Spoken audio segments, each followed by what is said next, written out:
Pars!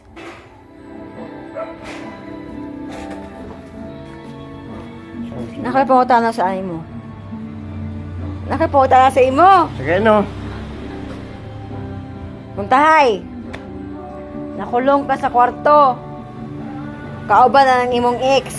Oh. Unsa inyong buhaton? Singgit og tabang. Tabang! Tabang! Kulong me! Ana. Eh. Ano yun?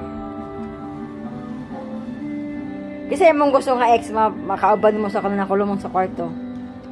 Kinsa nga ex ang imong gusto nga makauban nga makulong sa kwarto. Usawa. Ex de ko nimo. Oh, sabi Kasi ex gaya nimo no.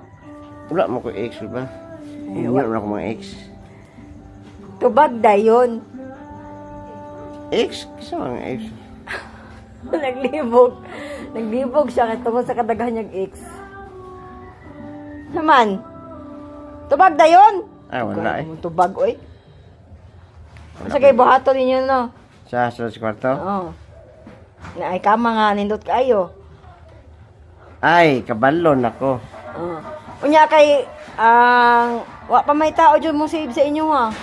Nakulong sa kwarto. Oh, nakulong mo sa kwarto si mong ex. Oh. Oo. Unya kay Eh, kung kuha na lang mo. Sa inyong buhaton sud sa kwarto. Magtago-taguan ay. Duwa may humpiang-humpiang. So kinsa nga ex? Ay. Inarimundo. Bagaan yung magnaong oy. Inis na ko sa Inarimundo.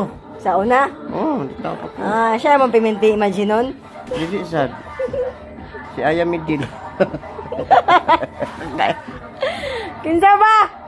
Sarong ang tubag. Ano, si Ina. Ina. Jaya. Siya klaro pa siya.